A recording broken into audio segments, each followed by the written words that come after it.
Welcome to Mountain Mama, a family lifestyle channel. Today's episode is all about deviled eggs. My children go on and on about my deviled eggs, how good they are, how much they love them, how much they don't like other people's deviled eggs. And for the longest time, I thought, well, it's just because it's what they grew up with. It's what they're used to, because my deviled eggs are so simple. There's nothing fancy about them. But recently, I'm beginning to wonder if it's just the excellence of down-home, old-fashioned simplicity that makes them so good.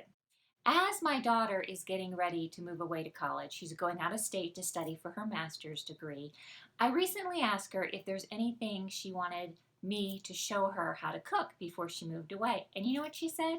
She wants to learn how to make my deviled eggs because they're so good.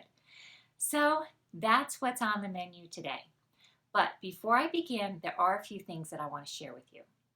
Okay, so first of all, you always want to boil more eggs than you plan on needing because it never fails.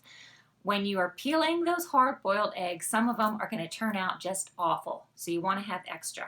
So for this recipe, I hard-boiled 1 dozen eggs, and I ended up making 18 deviled eggs.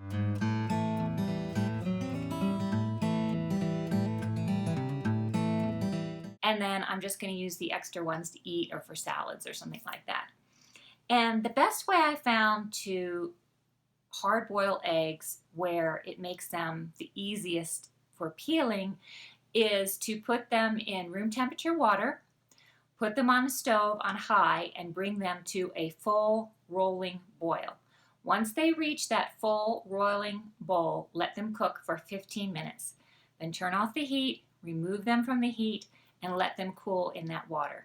Once that water is cool, then you can peel them. The ingredients that I used for the filling on my deviled eggs are 18 hard-boiled yolks. I used a half a cup of the Walmart brand whipped salad dressing because it tastes just like Miracle Whip, only it's a little bit cheaper. And I used a half a cup, you could use a little bit less. And I used 1 tablespoon of the Walmart brand honey mustard and a pinch of salt and then just paprika to sprinkle on top of the eggs.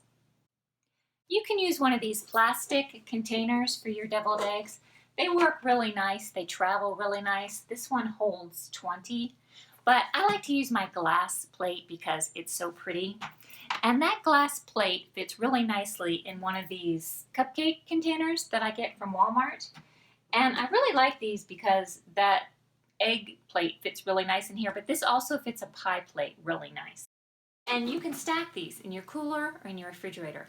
They're very convenient. And last but not least, this is very, very important in my opinion.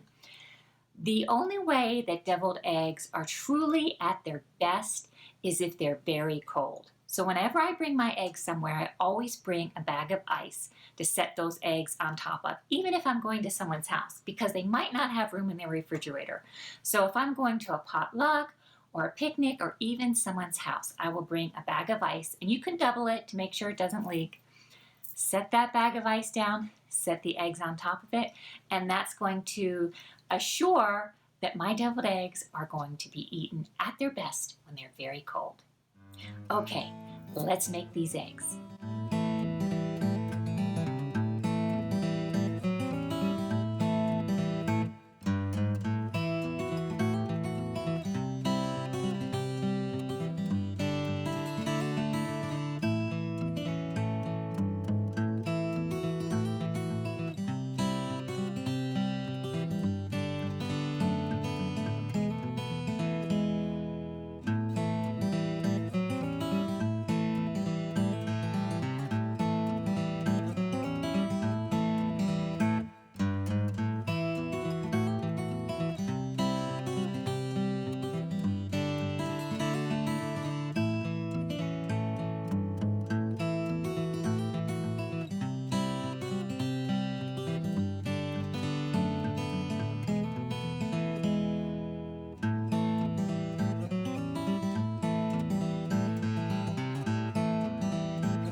Hello.